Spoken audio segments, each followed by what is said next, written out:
Oi, Natália. Tudo bom? Olá! Boa. Agora Bem, foi. agora foi.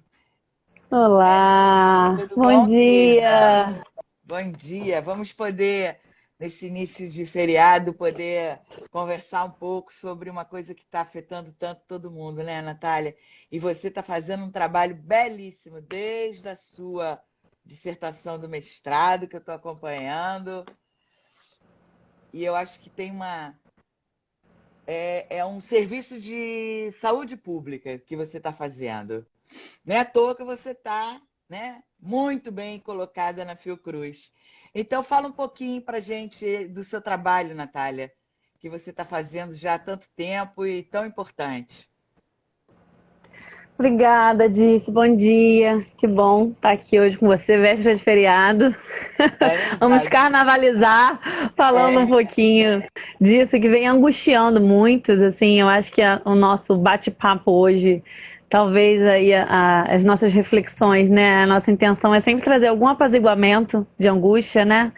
com Então, poder falar certeza. disso é trazer alguns contornos também, né, para essa demanda que vem aparecendo nos consultórios, né, e na vida a gente escuta isso o tempo todo, né, nos memes. Eu vou falar um pouquinho, né, de que lugar eu falo, de onde eu venho, assim, não sei se as Isso, se pessoas que apresenta um pouco. te acompanham aqui, conhecem, né, meu percurso. Então, eu faz mais ou menos 11 anos, né, que eu me encontrei na clínica com pacientes com obesidade e a partir daí tive algumas inquietações, né, com esse objeto de estudo e com as demandas que apareciam a partir disso, né, das questões com o corpo. É É, interessante daí, você trazer para a nossa reflexão exatamente essa questão. O que te fez mergulhar nesse tema, né? uhum, uhum. E daí eu fui buscar um encontro com a Dirce, que a Dirce é a coordenadora do curso de transtornos alimentares lá na PUC, e fui ao encontro, né, do curso para que eu pudesse aprofundar os estudos, né, além de outros cursos que eu tinha feito anteriormente, mas achei que a orientação psicanalítica, que foi a minha desde a graduação, fosse um caminho importante, foi de fato, né, para a compreensão dessa clínica. E sobre as inquietações, né, disse que da pós eu vou para o mestrado em saúde pública, não à toa, assim, mas porque de fato outras questões além de um de um de um viés mais de escuta do sofrimento psíquico, assim, mas das relações sociais também, né? E não à toa hoje a gente intitulou essa conversa, né, sobre as relações. O quanto as relações sociais também me inquietavam de uma forma importante, assim. E aí eu entendi que na saúde pública eu teria esse suporte, esse aprofundamento também, né? E foi Uhum. a partir disso que eu fui também, né, buscar esse encontro com a saúde pública lá na Fiocruz e fiz o meu mestrado e agora estou no doutorado, investigando o fenômeno social da obesidade e as relações entre gênero e trabalho. Pois é, esse é um trabalho que eu acho que você começou desde a época da especialização, um trabalho muito bonito de reflexão sobre o tema que tem tanta procura, mas ao mesmo tempo tem uma banalização, porque parece que como é uma questão que está aí muito, muito, muito presente, né? A questão da obesidade, então tem muita gente falando coisas que na realidade não acrescentam muito. Tem muita bobagem na internet, né? Então, eu acho que o fato de você ter se proposto desde a graduação, desde da especialização a fazer um trabalho sério nessa área foi uma coisa assim que mudou bastante, né? Fez com que você direcionasse a sua, as suas reflexões exatamente na direção do que você estava querendo, do que estava te incomodando. E isso eu acho que é muito importante quando a gente pode se dar conta de alguma coisa que está tão presente na nossa sociedade, que incomoda tanto, e a gente poder realmente se aprofundar, a gente ter essa escuta, porque é muito interessante. A escuta dos transtornos alimentares, ela tem a sua especificidade, como tudo na vida. Porém, nos transtornos alimentares, a gente precisa ficar bem atenta, porque eu acho que eu já comentei isso com você, mas eu já recebi muitas pessoas no consultório que dizem: ah, pois eu fui procurar uma terapia porque eu tinha engordado 5 quilos e depois de 5 anos eu tinha engordado 30. Esse terapeuta é ruim? Não. Agora, talvez a pessoa não tenha uma escuta que permita perceber a necessidade daquele paciente. Então, eu acho que o fato, né, da gente poder se especializar, que foi o que você começou a fazer, exatamente quando você se dedicou ao tema do estigma da mulher obesa, né, e o excesso de peso no corpo obeso, eu acho que a partir desse momento você começa a entrar mais na especificidade dessa dor, desse sofrimento tão grande que, sobretudo, acomete mais as mulheres. Porque a gente sabe muito bem que os homens muitas vezes são vistos, imagina, eu sei que isso está mudando, tem uma tendência para mudar, mas a barriga do homem obeso é a barriga do burguês, é a barriga do bem-sucedido, enquanto que as mulheres obesas muitas vezes não conseguem nem entrar no mercado de trabalho em função do seu corpo. E aí você fez uma coisa brilhante, que foi aprofundar o que você começou conosco lá na PUC, você entrou para a Sobrata, né, a nossa sociedade, Sobrata, que vou até aproveitar para falar um pouquinho, é a Sociedade Brasileira de Transtornos Alimentares, que tem como objetivo exatamente acolher os alunos que acabam a especialização e querem continuar a estudar, querem continuar a ouvir esse desconforto tão grande que está atualmente na nossa sociedade e que você encarou isso com muita coragem e está desvendando esse tema. Então, fala um pouquinho. O tema da sua dissertação do mestrado foi o estigma da mulher obesa, o excesso de peso sobre o corpo obeso. E aí, fala um pouquinho do seu percurso, dando para a gente um pouquinho a pala do título da sua dissertação de mestrado e como é que anda o seu doutorado. Na dissertação eu fiz, de fato, um aprofundamento do que eu já tinha começado na especialização, né?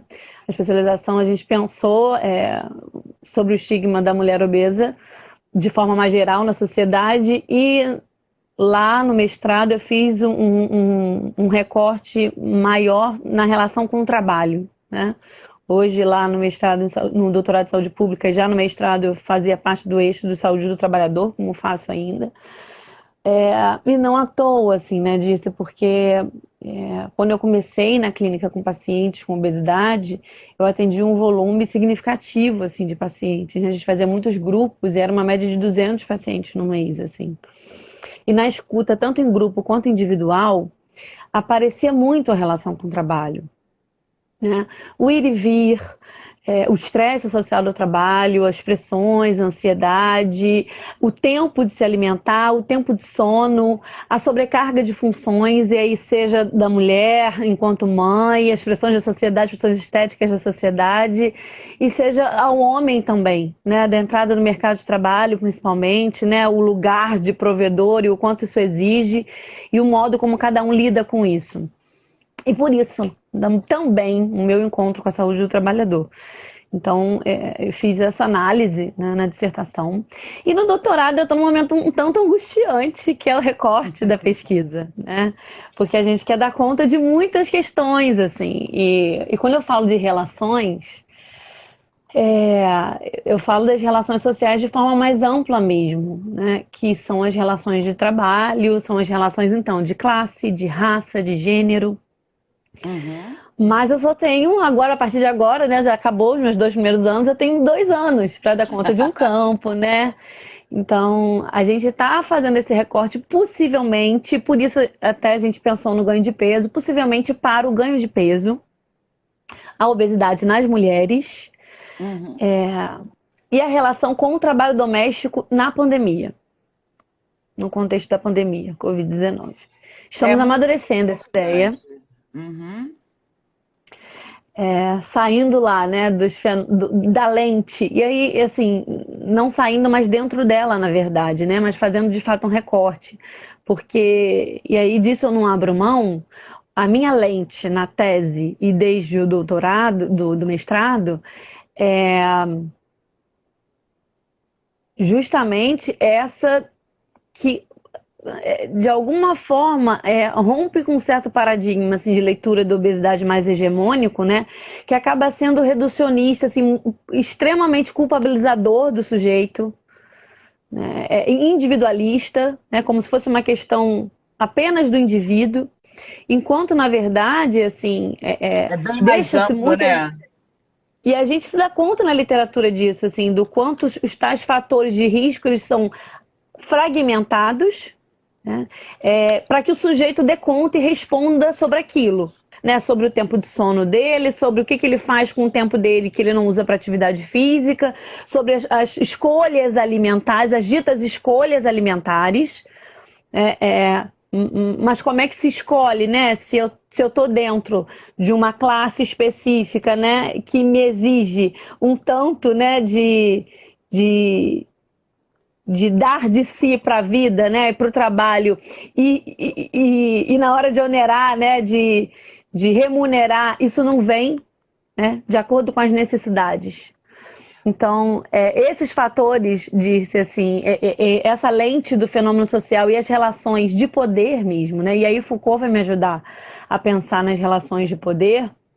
E essa gente, talvez uma forma de ilustrar isso, né? A questão do biopoder, do Foucault, do controle dos corpos, é pensar o quanto o nosso corpo foi moldado, trazendo a questão do ganho de peso na pandemia, e é moldado pelas regras e os padrões sociais, o que se espera de um corpo na sociedade, né? Um corpo produtivo, um corpo que atenda, que seja apto ao trabalho, ao que se espera do sujeito em sociedade, foi aquele início de pandemia, né? Aqueles 3 primeiros meses, enquanto o mundo vivia um caos, né? Um cenário apocalíptico, a gente ligava a televisão, via aquelas ruas vazias no mundo inteiro, aquilo era assustador. Muito. Era Parecia filme de assustador. terror, né? Assustador, assim, a Itália e a Espanha logo começaram, né, com aquele cenário trágico, triste, a gente chorava, né, com os números da Itália, com os números da Espanha, e, e enquanto isso bombardeava, né, a internet bombava com os memes gordofóbicos, assim, com as pessoas muito Exatamente. preocupadas com ganho de peso. Pois é, porque eu acho que você está muito focada desde a época da especialização na dificuldade de existir da mulher obesa.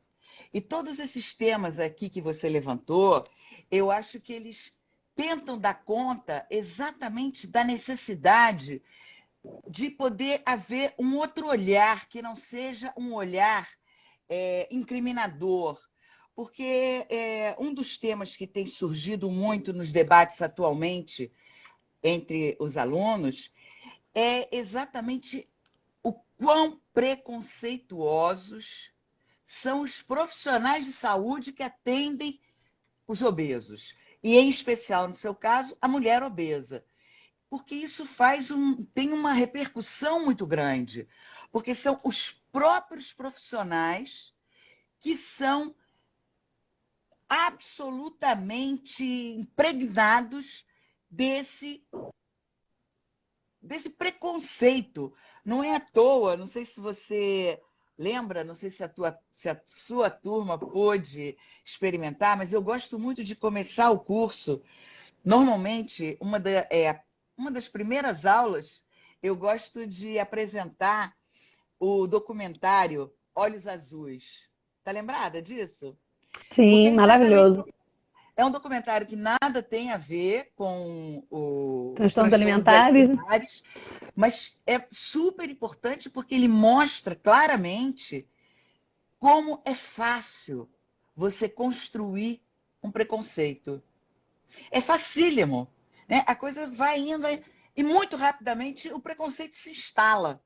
Então, para quem está nos ouvindo, eu acho que é uma boa sugestão, quem quiser refletir a respeito do preconceito, é poder procurar o documentário Olhos Azuis. É de uma psicopedagoga chamada Jane Elliott, uma americana que fez um experimento muito importante. E não é à toa que eu gosto de começar o curso mostrando esse documentário, porque é importante a gente se abrir para essa grande realidade que é o preconceito dos profissionais de saúde em relação aos obesos em geral. E tem eu não sei se você vai abordar isso na sua tese de doutorado, mas a questão da é limítrofe o problema, porque, ao mesmo tempo que existe a questão da saúde, quando a gente trata da obesidade, mas é aquela coisa assim que fica muito delicada. Até que ponto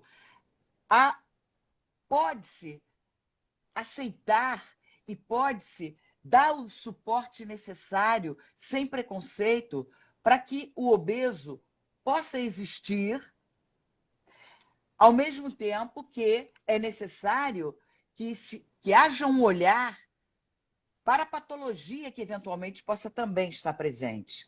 Você vai tratar Sofrimento desse humano, tema? né, Dirce? É muito Sofrimento grande. humano, né? E é isso que eu não posso negligenciar. Esse é o meu compromisso com a tese. Esse é o meu Uhum. compromisso ético, assim, com essa escuta de todos os pacientes que já passaram por mim e da vida também, né? Porque a gente escuta na vida o tempo todo. O sofrimento, né, de tantas pessoas na sua história, assim. E aí, falar sobre o ganho de peso na pandemia não é falar do ganho de peso como o maior dos problemas na pandemia, de forma alguma. Mas é também não negligenciar o que aparece como um problema para os pacientes que a gente recebe, né, Dirce? E para o Óbvio. sofrimento social, porque isso que a sociedade manifesta através dos memes gordofóbicos, tem alguma coisa ali sendo dita, né? Sobre a pressão dos corpos, né? E o que é Exatamente. isso, assim? E o que é isso que contribui para o ganho de peso? A gente pode pegar os dados, assim, né? De aumento de sobrepeso, só para a gente poder ilustrar e pensar. E isso a gente não pode ignorar, né? De 2006, de quando a pesquisa Vigitel começou no Brasil, até hoje, a gente sai do excesso de peso, né? De 38,5% em 2006 para 56,2% em 2020. Então, a gente tem um aumento de 18% Isso é em 14 anos. É é uma muita coisa, né, Dirce? e muito perigoso, não é? E como que a gente não vai se questionar enquanto profissional de saúde, enquanto aqueles que estão implicados, né, com o cuidado das vidas humanas, como que a gente não se questiona, mas espera lá, o que está fazendo com que a gente ganhe peso? E aí não tem Exato. como eu fazer essa interrogação sem essa lente das relações sociais. E relações sociais de poder, né, disse, assim, Claro, e relações de dominação, de você ter classe, usado, de... eu acho fantástico você usar a proposta do Foucault, porque exatamente são esses micropoderes que vão se instalando na sociedade e que vão mudando de lugar e que a gente precisa acompanhar para a gente poder ajudar os nossos pacientes a enfrentarem esse grande desafio que está sendo atualmente sobreviver na pandemia, porque tantos obesos se tornaram ainda maiores, como os anoréxicos também, porque eu brinco muito que a proximidade da geladeira é uma coisa que tem atrapalhado muito os obesos, mas tem atrapalhado muito também aqueles que têm a dificuldade de poderem se alimentar. E o isolamento também promove essa dificuldade daquele que já tem alguma restrição com relação ao alimento para que ele possa se alimentar bem. Então, isso é fundamental. O seu trabalho é brilhante e super É. importante. Esse livro aqui, Disse, é um livro que eu indico muito, assim, para a sociologia da obesidade, do Poulan. Ele é um autor, né, um sociólogo que faz muitas pesquisas, né, lá no Ministério de Saúde francês. E ele traz, assim, essas questões das relações sociais de forma muito clara, né, e com estudos muito robustos, né, do quanto as relações de classe, do quanto as relações de trabalho vão contribuir para o ganho de peso.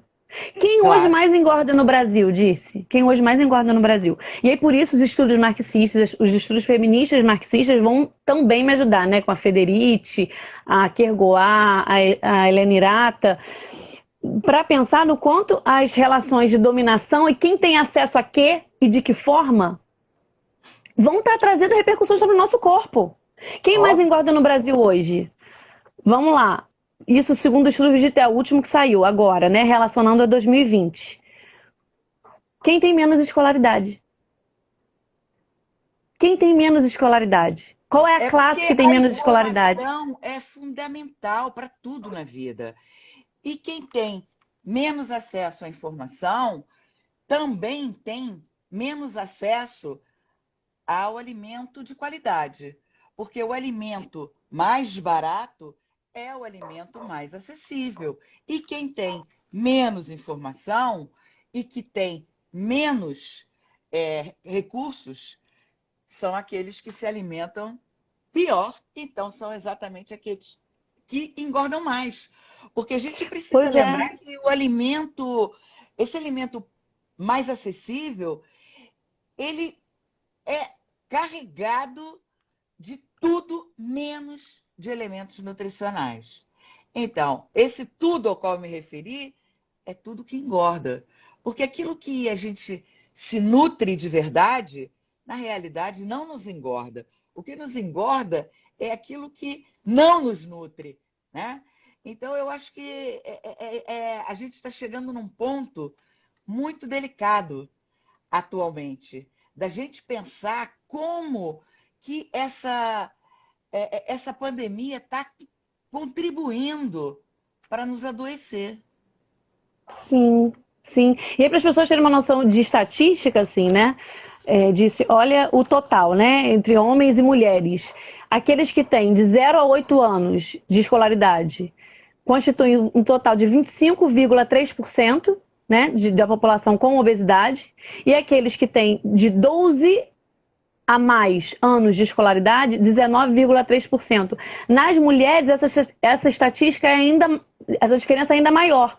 Sai de 25,8%, quem tem de 0 a 8 anos de escolaridade, e quem tem 12 a mais vai para 15,2%, quer dizer, 10% de diferença. Né? E aí, assim, pensar no ganho de peso na pandemia é muita diferença, assim, e que traz muito do modo como a nossa sociedade é estruturada e o acesso, né, Disse.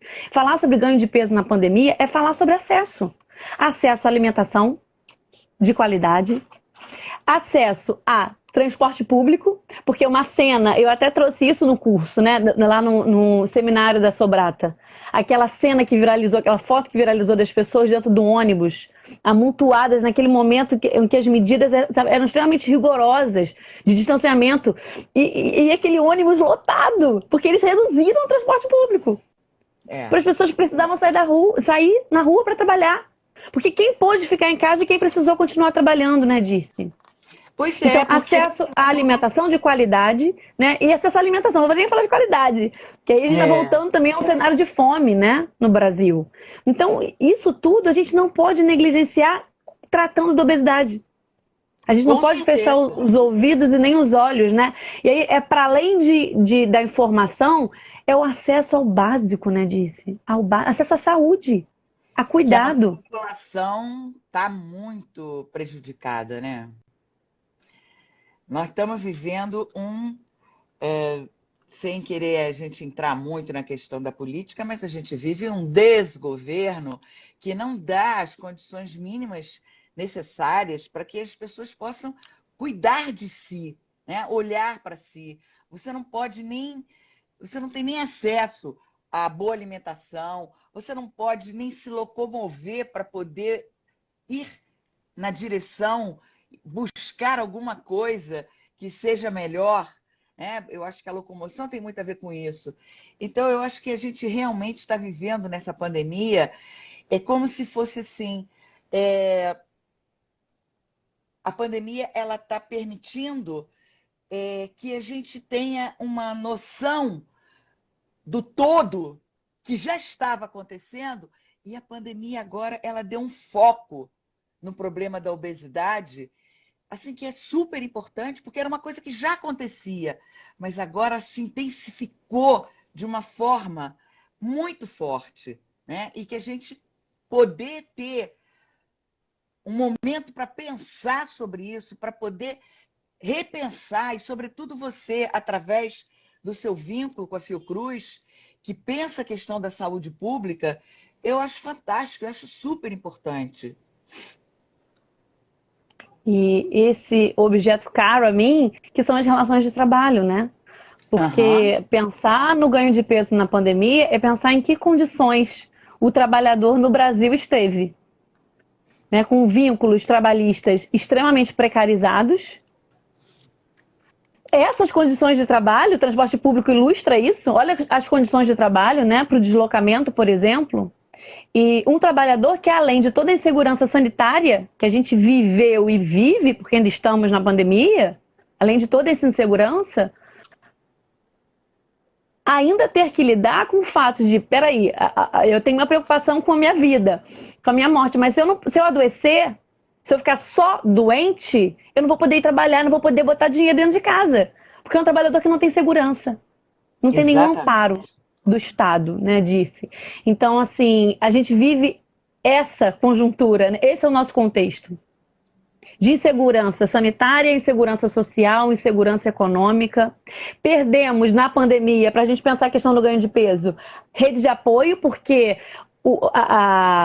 as orientações, né, imperativas era distanciamento social. Exatamente. Então a gente teve uma perda de rede de apoio.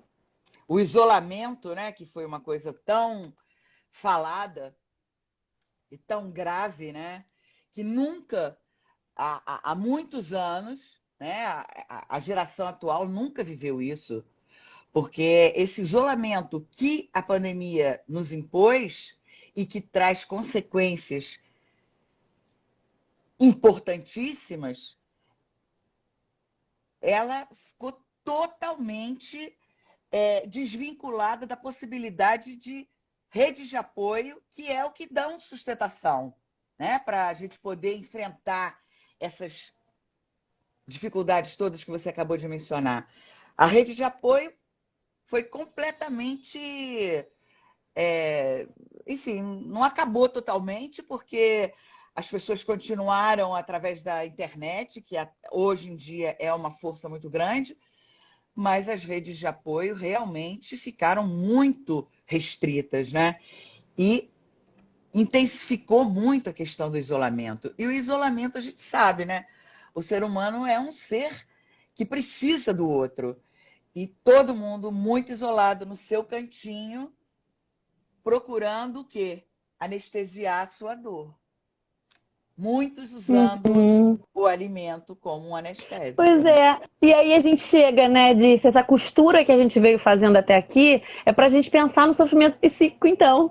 Assim, o que que constitui, né, essa complexidade das nossas relações sociais, o quanto isso constitui sofrimento psíquico. E aí o aumento de ansiedade, que já está aí também, né, na literatura, o aumento da depressão, na literatura, na vida, nos consultórios, a gente está recebendo, né?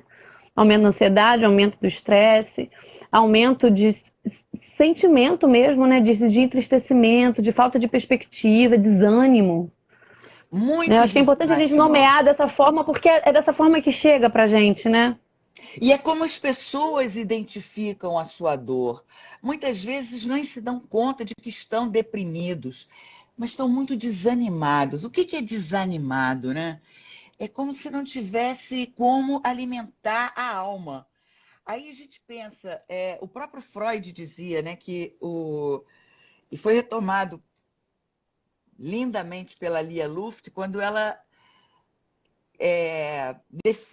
definia, infelizmente, não está mais aqui entre a gente, o psicólogo como o médico da alma. E essas pessoas desanimadas, parece que essa alma está esvaziada, não é?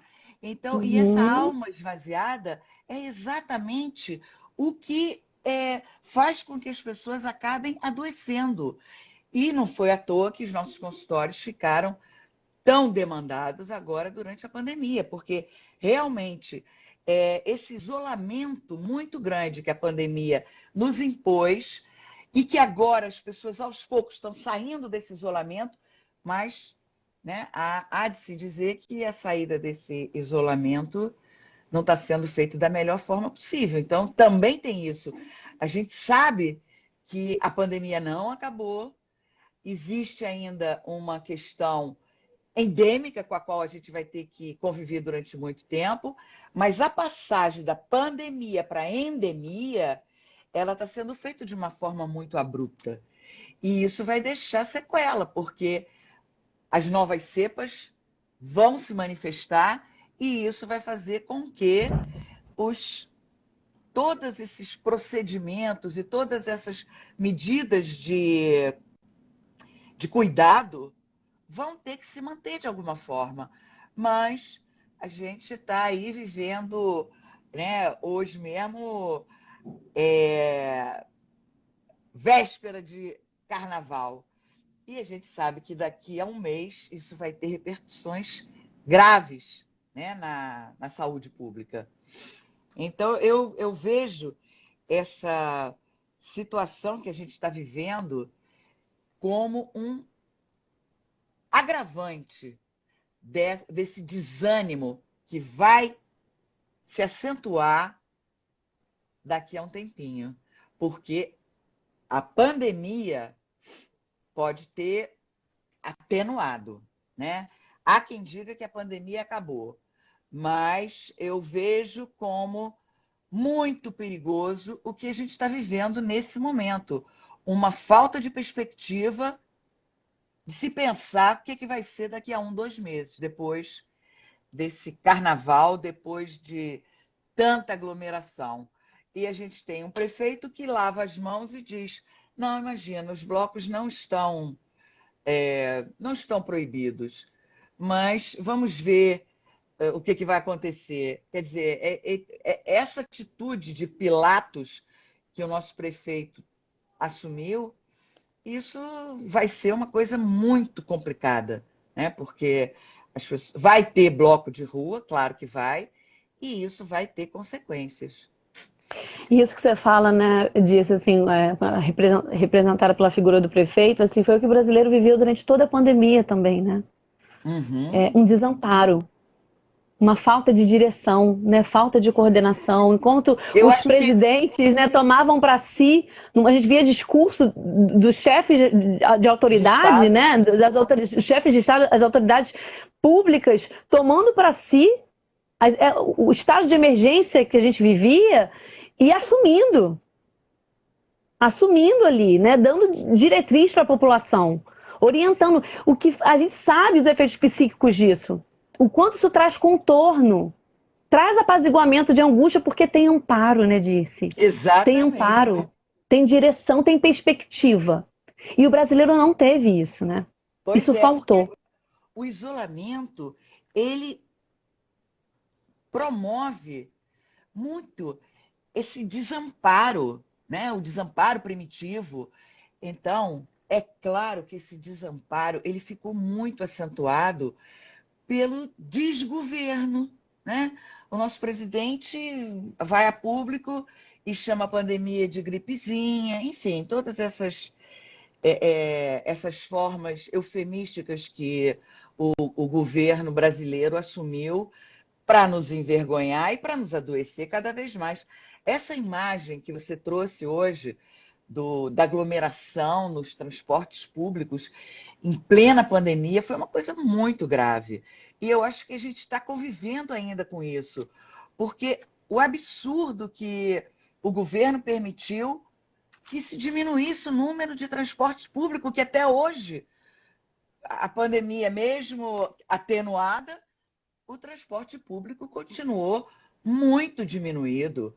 E não existe mais possibilidade das pessoas poderem prever horário. Todo mundo chega atrasado ou muito adiantado em função desse desgoverno e desse desamparo que só promove necessidade das pessoas, Adoecimento, né? Disse. coisas de Adoecimento e morte, né? anestesiarem. É. Sim, E sim. comer excessivamente, que é uma forma de anestesiamento, também é uma forma, entre aspas, né, da pessoa ir morrendo aos poucos. Então, é uma situação E muito uma coisa que a delicada. gente escuta muito na clínica também, disse assim, a gente brincava muito sobre isso assim nos grupos, né? Quando eu tinha esse contato mais físico, né, com os pacientes. Bem, se eu não posso trocar de carro, eu não posso mudar de casa, eu não posso viajar, a que eu vou recorrer como fonte de prazer? E a comida é sim uma fonte de É, prazer, né? E e aí de tem forma que muito ser, primitiva né? também, primária ali, né? É o nosso primeiro encontro ali, também É com óbvio. satisfação, com atender demanda, né? E a Afetiva, gente inclusive, né? precisa lembrar, e eu falo muito isso para os pacientes, o alimento é e tem que ser a principal fonte de prazer do ser humano. Agora, como eu sempre digo, onde tem excesso tem problema. Se você usa o alimento somente como fonte de prazer, é óbvio que você vai se exceder, porque o ser humano não precisa só desse prazer. O prazer Uhum. que o alimento promove é básico e fundamental e ninguém tem que abrir mão.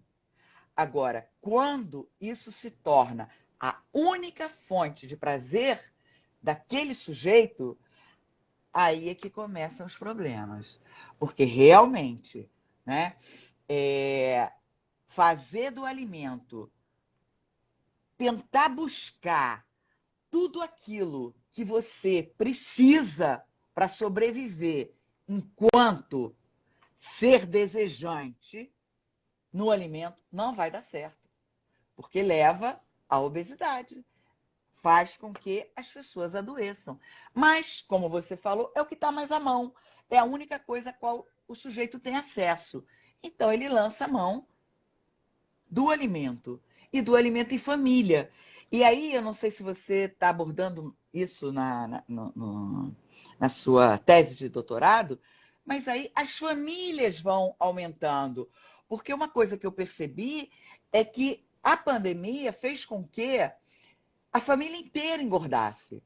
Porque não sai de casa, as crianças não vão para o colégio. Está todo mundo reunido e todo mundo comendo besteira o tempo todo. Porque tem sempre um pacote de alguma coisa à mão. A mãe que está sempre promovendo momentos de estarem juntos. Como? Comendo. Porque o ato de comer é e deveria ser um ato de compartilhar. Mas com toda a crise que a gente está vivendo, esse compartilhamento ele ficou bastante comprometido. Ou se compartilha ali no pequeno núcleo, né? Ou não se compartilha. Cada um vai para o seu quarto levando a sua bandejinha, porém, sempre dentro daquele espírito que o isolamento promove de que você tem que tirar prazer da única coisa a qual você tem acesso naquele momento, que é o alimento.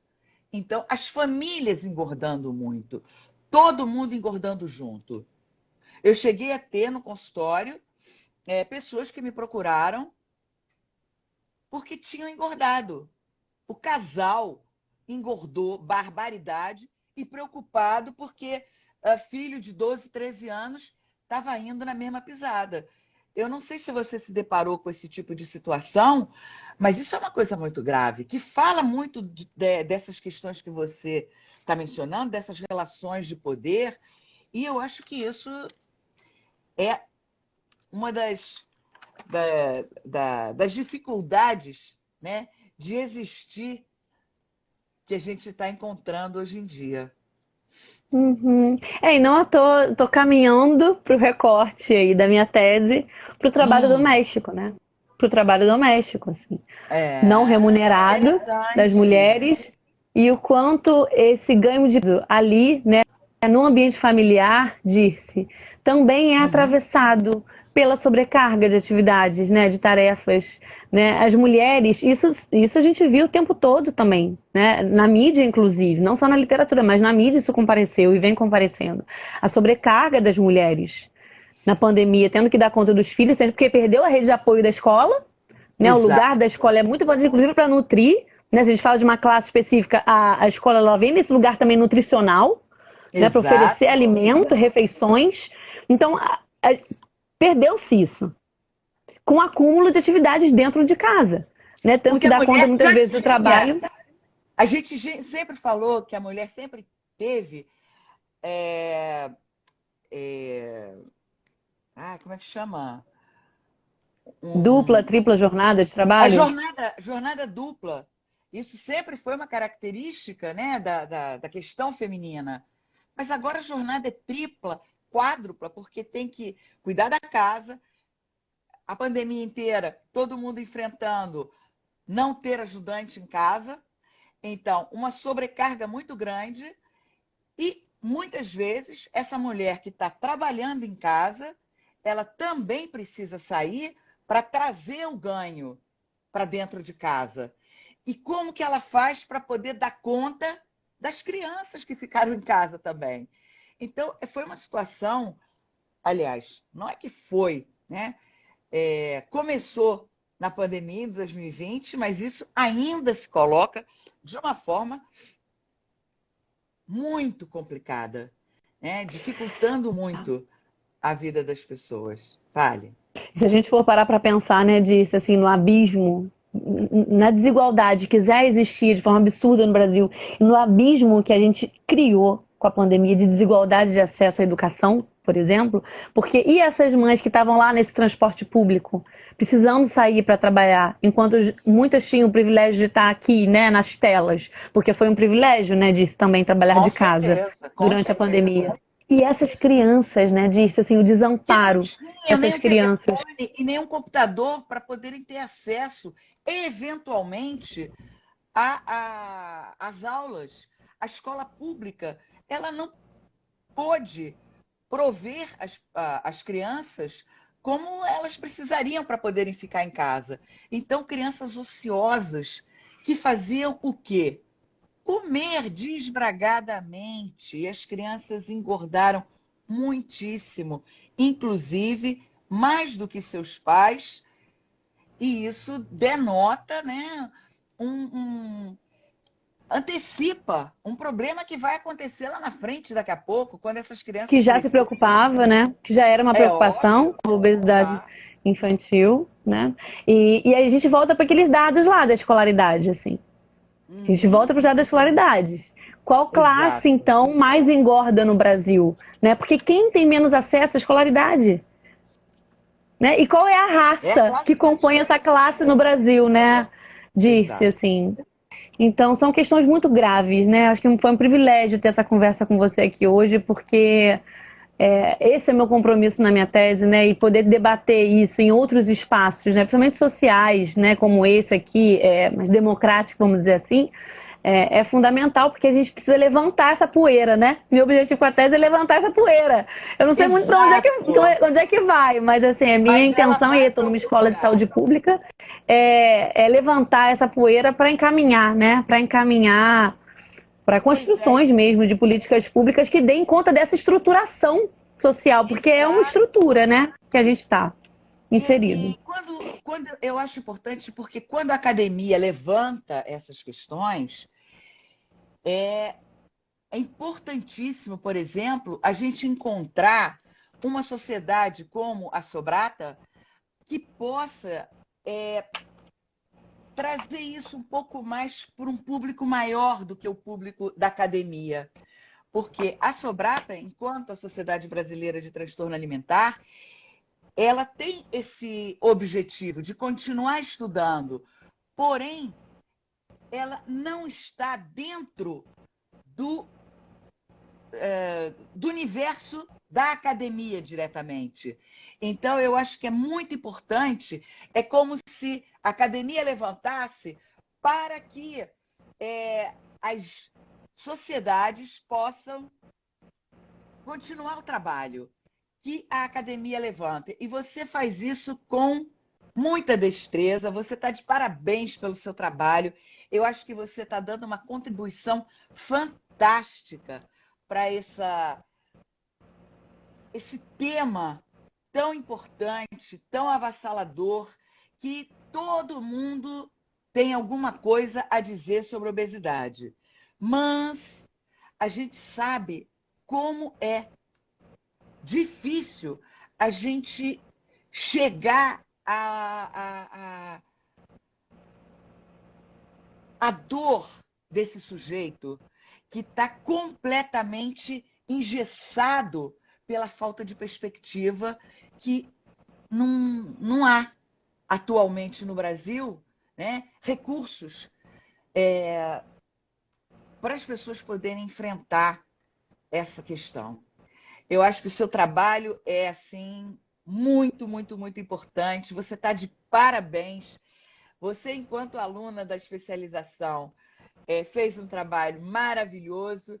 E eu fico muito orgulhosa que você, uma das minhas meninas, está levando isso adiante de uma maneira tão maravilhosa, através de um trabalho, né, na Fiocruz, pensando na questão da saúde pública, que é dessa forma que a gente vai conseguir dar conta desses desafios com os quais a gente vai se deparando, né? Então, olha só, eu acho que está chegando a nossa hora, a gente vai ficar por aqui.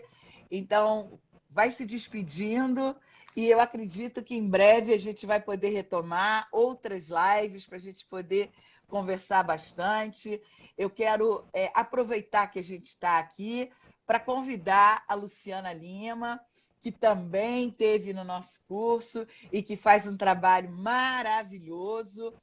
Então, para que a gente, de repente, possa combinar e semana que vem, na quarta-feira, se a Luciana puder aceitar o convite, talvez a gente possa estar com ela.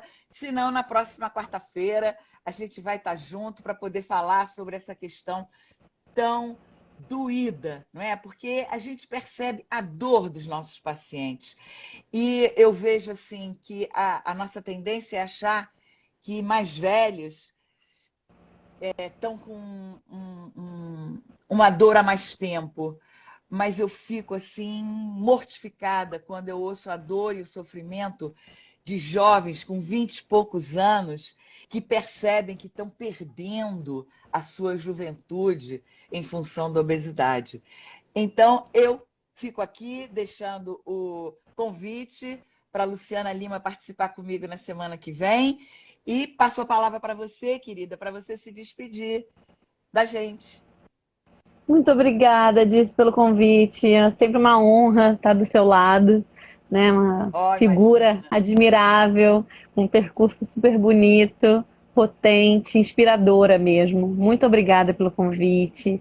Isso aqui é rede de apoio, gente. Acho que poder escutar essas palavras é me fortalecer também. A gente sabe que a caminhada no doutorado não é uma caminhada fácil, né? É dura, né? Com muitas questões, muitas angústias, principalmente o doutorado à distância, né? Como foi na pandemia, como está E você sendo. sabe que só de ouvir você falar isso, olha, eu fiquei tão emocionada que eu fiquei toda arrepiada. Você tem um percurso muito bonito e esse seu reconhecimento, essa sua possibilidade de doação para o outro, de poder olhar para o outro, eu tenho certeza que isso deve ser fantástico para os seus pacientes. Essa possibilidade de olhar para o outro e de escutar o outro da maneira como você consegue transmitir tão bem, inclusive na hora de se despedir de uma live uma coisa tão corriqueira, mas você é uma pessoa que tem uma penetração muito grande e você é uma pessoa muito afetiva. Foi um privilégio poder te acompanhar, te orientar. Muito legal, Natália. Você está de parabéns. E eu quero dizer aqui também que quem tiver alguma dúvida, quiser conversar, pode deixar mensagem aqui, mandar pela DM, como quiserem, porque eu acho que é muito importante a gente abrir através desses encontros que eu estou promovendo toda quarta-feira, às 10 horas, para a gente poder conversar, mas a gente abrir isso mesmo, porque eu acho que é dessa forma que a gente vai poder diminuir esse sofrimento das pessoas. Então, por Vamos hoje, eu lá, fico por as aqui nossas apostas. esperando o retorno de vocês, do pessoal que está aqui nos ouvindo.